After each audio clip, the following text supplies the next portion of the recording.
और सत्ता में अब बात करते हैं पंजाब और हरियाणा के किसान संगठनों के दिल्ली कूच की, जिसमें किसान और सरकार दोनों अपनी अपनी तैयारियों को अंतिम रूप देने में लगे हुए हैं। 13 फरवरी को दिल्ली कूच का ऐलान करने वाले किसान अलग अलग जगहों पर इकट्ठा होने लगे हैं, तो सरकार भी अपनी तैयारियों का ट्रेलर रिलीज कर रही है। सरकार किसानों से अपील कर रही है कि वो दिल्ली ना आए। इसके लिए वो दो मोर्चों पर काम भी कर रही है। एक मोर्चा बातचीत का है, जिसमें सरकार के मंत्री चंडीगढ़ में किसान संगठन के नेताओं से बातचीत कर रहे हैं। दूसरा मोर्चा बैरिकेड्स लगाकर दिल्ली में एंट्री बंद करने का है। यानी सरकार अपनी तरफ से ऐसा कोई मौका नहीं देना चाहती जिससे दिल्ली में समस्या बढ़े, लेकिन अभी तक इसके संकेत नहीं मिले हैं कि समस्या खत्म हो रही है या नहीं। दरअसल इस समस्या के पीछे किसानों की कुछ मांगे हैं। कुछ मांगे तो इसमें ऐसी हैं जो किसानों से सीधे नहीं जुड़ी हैं, लेकिन वो इसके लिए भी दिल्ली कूच करना चाहते हैं।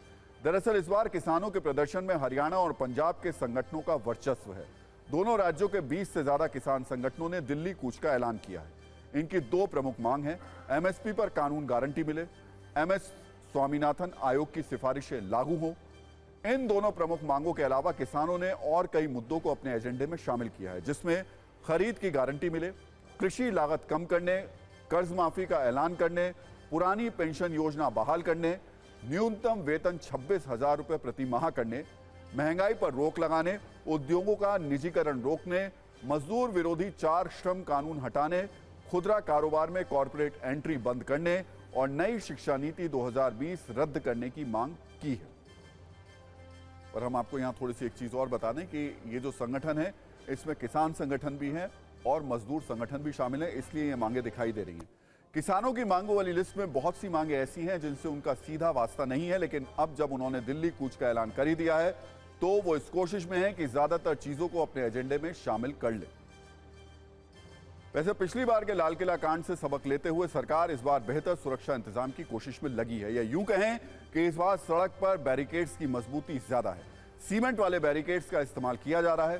सड़कों पर कीलें बिछा दी गई हैं, कई जगहों पर सड़क को खोद दिया गया है। इस बार ज्यादा तैयारी पंजाब हरियाणा के बॉर्डर पर है। पंजाब और हरियाणा के शंभू, खनौरी समेत सभी बॉर्डर सीमेंट के स्लैब, कटीली तारों, कीलों और खुदाई कर सील किए जा चुके हैं। हरियाणा के दिल्ली से सटे सिंधु और टीकरी बॉर्डर भी सीमेंट की बैरिकेटिंग लगाकर बंद कर दिए गए हैं।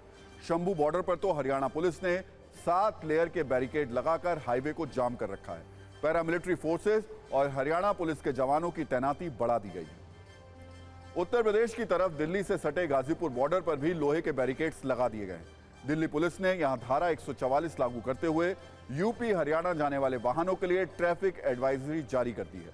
आज सुबह से ही यूपी को दिल्ली से जोड़ने वाले नेशनल हाईवे 9 की सर्विस लेन को बंद कर दिया गया। नोएडा, गाजियाबाद से दिल्ली जाने वाले रास्तों को भी बंद कर दिया गया। हर संभव कोशिश है कि किसानों के ट्रैक्टर उन बैरिकेड्स को क्रॉस करके दिल्ली ना पहुंच पाएं। सूत्रों से खबर है कि दिल्ली के अलग अलग बॉर्डर से 2000 से 2500 ट्रैक्टर ट्रॉलियों के साथ 15,000 से 20,000 प्रदर्शनकारी दिल्ली में घुसने की कोशिश में है। ऐसे में इस बार दिल्ली पुलिस कोई रिस्क नहीं लेना चाहती है। पुलिस की तैयारियों पर हमने एक छोटी सी रील तैयार की है। इससे आप देख लीजिए कि दिल्ली के किन बॉर्डर्स पर सुबह से क्या क्या इंतजाम किए जा चुके हैं।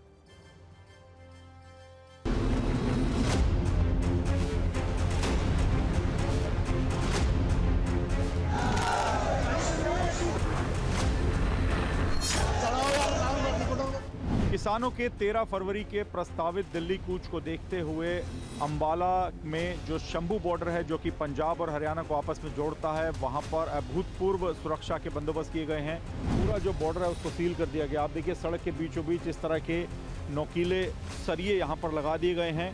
7 लेयर की सुरक्षा है। आप देखिए यहाँ पर सीमेंटेड जो बैरिकेड है, ये जो नोकीले यहाँ पर सरिये लगाए गए हैं, उससे आगे 3 से 4 राउंड तक तो यहाँ पर पैरामिलिट्री फोर्सेस के जवान हैं और कंटीली तारे हैं। इसके अलावा पीछे अगर आप देखेंगे तो बीच में सड़क पर कंक्रीट भी डाल दिया गया है। किसी को भी यहाँ पर जाने की परमिशन नहीं है।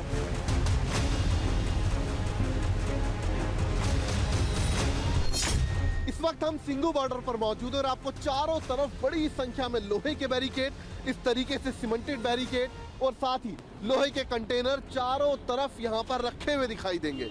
और बड़ी संख्या में पुलिस फोर्स की भी तैनाती यहां पर आपको तस्वीरों में साफ तौर पर दिखाई दे रही होगी। दरअसल ये जो पूरी तैयारी है, ये किसानों के दिल्ली कूच को लेकर है। और किसी भी सूरत में दिल्ली पुलिस की कोशिश है कि जो किसान है वो पिछली बार की तरह दिल्ली के अंदर एंट्री नहीं कर पाए। ये देखिए ठीक इधर यहाँ पर बड़ी संख्या में बैरिकेटिंग और साथ में ये देखिए यहाँ पर लोहे के जो कटीले तार हैं उनको यहाँ पर बांध दिया गया है। सीमेंटेड बैरिकेड यहाँ पर बड़ी संख्या में खड़े कर दिए गए हैं।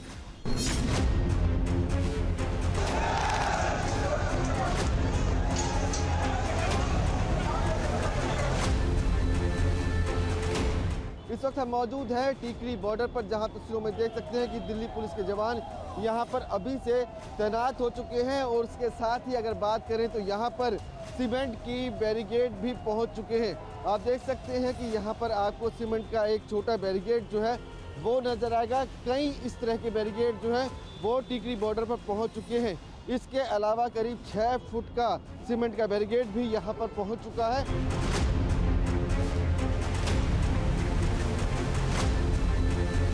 सारे एडवांस स्पॉटर्स भी हम लोगों ने डिप्लॉय किए हुए हैं, deep inside UP and inside Haryana, even as far as Punjab. तो we are getting live information what is happening.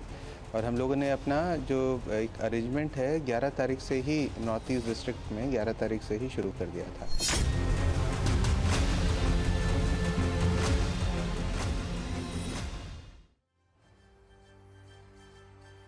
तो प्रशासन दिल्ली बॉर्डर पर तैयारी कर रहा है, जबकि सरकार किसानों के साथ चंडीगढ़ में बातचीत कर रही है। केंद्र सरकार के 3 मंत्री चंडीगढ़ में किसानों से बातचीत कर मुद्दा सुलझाने में लगे हुए हैं। हरियाणा के गृह मंत्री अनिल विज ने भरोसा जताया कि प्रदर्शनकारी किसानों से वार्ता कामयाब रहेगी। हालांकि पिछले किसान आंदोलन की अगुवाई करने वाला संयुक्त किसान मोर्चा इस आंदोलन में शामिल नहीं है। सारे किसान संगठन इस प्रदर्शन को लेकर एक मंच पर नहीं।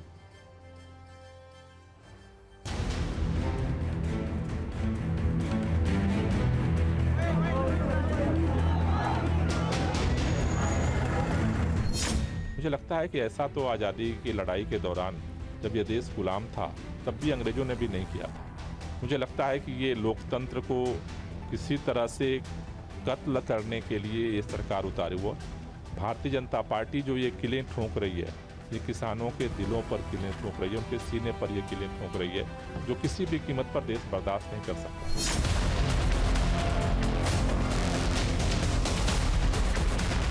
3 मंत्री केंद्र सरकार के दिल्ली से चलकर चंडीगढ़ आए हैं।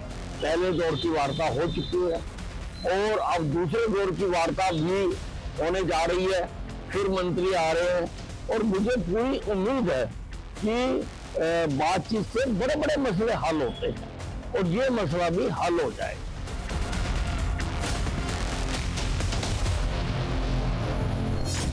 एमएसपी घोषणा करना चाहिए, 1.5 गुना ज्यादा एमएसपी लागू करना चाहिए और उसकी घोषणा होनी चाहिए। और एमएसपी को एक कानूनी दर्जा दिया जाना चाहिए, उसका तो नजरअंदाज किया जा रहा है।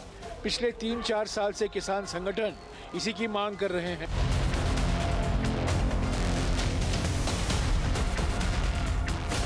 हम किसानों के सारे सवालों का समर्थन करते हैं। जो रूरल इकोनॉमी है वो डिस्ट्रेस में है।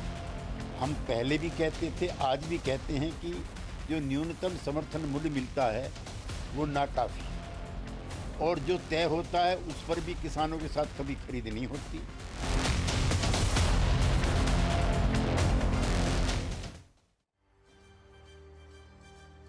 तो किसानों के आंदोलन को लेकर पूरा विमर्श 2 हिस्सों में बंट गया है। एक पक्ष किसान समर्थक है जो मानता है कि सरकार को किसानों की मांग माननी चाहिए। दूसरा पक्ष ये कह रहा है कि आम लोगों को परेशानी में डालकर मांग मनवाने का ये तरीका सही नहीं है, खासकर तब जब इन मांगों में भी बहुत सारी ऐसी मांगे हैं जो उनसे सीधे नहीं जुड़ी।